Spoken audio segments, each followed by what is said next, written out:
Channel people நம்மளோட ரஜினிகாந்த் அவர்கள் இப்போ வந்து உடல்நிலை மோசமாக இருந்து இப்போ கொஞ்சம் கொஞ்சமாக வந்து தேறிட்டு இருக்காரு அப்படின்னு சொல்லி நமக்கு நல்லாவே தெரியும். இன்றைக்கி காலையில் அவர் கொஞ்சம் டிஸ்சார்ஜுமே ஆகிட்டார். ஸோ அப்படி இருக்கும் சமயத்தில் இப்போ முக்கியமான விஷயம் மேட்ரு என்ன அப்படின்னு பார்த்தீங்கன்னா, நம்மளோட ரஜினிகாந்த் அவர்கள் எது சாப்பிட்டாலுமே வந்து வாமிட் எடுத்துக்கிட்டே இருக்கார். அவளால் வந்து கொஞ்சம் கூட ஜீர்ணிச்சிக்கவே முடியல அப்படின்னும் போது அது ரொம்பவே வந்து ஒரு பதற்றத்துக்குரிய ஒரு விஷயமாக தான் இருக்கும். ஏன்னா சூப்பர் ஸ்டார். ஸோ அப்படி இருக்கும்போது இப்போ திடீர்னு வந்து நம்ம டாக்டர்ஸ் எல்லாமே குவிஞ்சிருக்காங்க அப்படின்னு சொல்லி ஒரு நியூஸ் வந்திருக்கு. உங்களுக்கு என்ன ஆச்சு அப்படின்னு சொல்லி விவரமாக சொல்கிறேன் வாங்க. முதல் மேட்ரு என்ன அப்படின்னு பார்த்தீங்கன்னா, ரஜினிகாந்த் அவர்களுக்கு இன்றைக்கி தான் வந்து டிஸ்சார்ஜ் முடிஞ்சு அவர் எல்லாமே வந்து முடிச்சிருக்காரு. ஸோ அப்படி இருக்கும்போது அவர் வந்து எது சாப்பிட்டாலுமே வந்து வாமிட் வந்துக்கிட்டே இருக்குது அப்படின்ற மாதிரி சொல்லியிருக்காங்க. ஆஸ் யூஷுவல் நம்ம எப்பயுமே வந்து ஒரு ஹாஸ்பிட்டலுக்கு போயிட்டு வந்திருக்கோம் அப்படின்னாலே நமக்கு வந்து உணவு பழக்க வழக்கங்கள் அப்படின்றது முற்றிலுமாக வேறாக இருக்கும் ஒரு 4-5 நாளைக்கு. ஏன்னா ஆப்ரேஷன் பண்ணியிருக்காங்க அப்படின்னும் போது முழுக்க முழுக்க வந்து அவங்களுக்கு லிக்விட் ஃபுட்டாக தான் இருந்துட்டு இருக்கும். ஃபஸ்ட்டு ஃபுட்டுன்றதே மொத்தமாக அவாய்ட் பண்ணிட்டுருப்பாங்க. அவங்களுக்கு வந்து ட்ரிப்ஸ் மூலமாக தான் வந்து ஃபுட் இன்டேக் அப்படின்றதே வந்து அவங்களுக்கு நியூட்ரிஷன்ஸ்லாம் வந்து போயிட்டுருக்கும். ஸோ அப்படி இருக்கும்போது ஒரு 4 நாள் கழித்து வந்து வாயில் ஒரு ஃபுட்டுன்னு ஒன்று வைக்கிறாங்க அப்படின்னா அது கண்டிப்பாக வந்து அவங்களுக்கு உள்ளே போகாது, அப்படியே வந்து வெளியே தான் வரும். ஸோ அந்த வகையில் வந்து நம்மளோட ரஜினிகாந்த் அவர்களுக்குமே வந்து வாமிட் அப்படின்றது தொடர்ந்து வந்து கண்டினியூஸாக வந்து எடுத்துக்கிட்டே இருக்காரு அப்படின்ற மாதிரியும் சொல்லியிருக்காங்க. ஸோ இதை தாண்டி வந்து அவருக்கு வந்து ஆப்ரேஷன் அப்படின்றது அடி வயிற்றில் தான் வந்து பண்ணியிருக்காங்க. அது இப்படி இருக்கும் சமயத்தில் அந்த இடத்துல சம்திங் வந்து ஏதாவது ஒரு ப்ராப்ளம் வந்துக்கிட்டே இருக்கும்.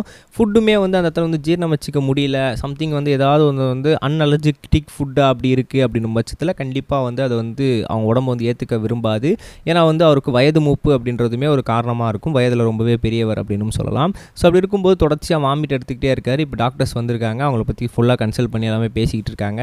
உணவு பழக்க வழக்க முறைகள்லாம் எல்லாமே மாற்றணும் கொஞ்ச நாளைக்கு அப்படின்ற மாதிரியும் சொல்லியிருக்காங்க. கார ஐட்டம் அது மட்டும் இல்லாமல் சாலிட் ஃபுட்டாக கொடுக்கறத விட லிக்விட் ஃபுட்டாக மோஸ்ட்லி ஜூஸஸ்லாம் கொடுக்கறது ரொம்பவே நல்லது அப்படின்ற மாதிரியும் சொல்லியிருக்காங்களாம்.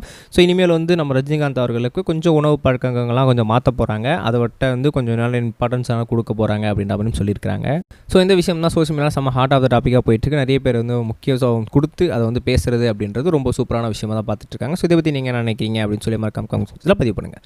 ரெண்டாவது ஒரு முக்கியமான விஷயம் என்ன அப்படின்னு பார்த்தீங்கன்னா, பிக் பாஸ் ஆரம்பிச்சதுலேருந்தே வந்து யார் இருக்க போகிறா அப்படின்னு சொல்லி நிறைய பேர் கேட்டுட்ருக்காங்க. ஸோ அந்த வகையில் இந்த வாட்டி வந்து மொத்தமாக விஜய் டிவி ப்ராடக்ட்ஸாக இருக்குது அப்படின்னு சொல்லி நிறைய பேர் வந்து இப்போ கருத்து தெரிவிச்சிட்ருக்காங்க. நான் யாருன்னு சொல்கிறேன், நீங்களே நோட் பண்ணி பாருங்கள். ஸ்டாலின் ஜோயா, தர்ஷா குப்தா, அங்ஷிதா, சஞ்சனா, பவித்ரா ஜனனி, சந்தோஷ் பிரதாப், ஜாக்லின், விஜய் விஷால், அருண் பிரசாத், தீபக், கோகுல்நாத், அர்ணவ், பால் டப்பான்னு சொல்லி இதோட மட்டும் நிற்காமல் சௌந்தர்யா, ரஞ்சித், ரவீந்திரன், ஐஸ்வர்யா அப்படின்னு சொல்லி கிட்டத்தட்ட வந்து முழுக்க மொத்தமே வந்து விஜய் டிவி ப்ராடக்ட்ஸாக தான் இருந்துகிட்ருக்காங்க.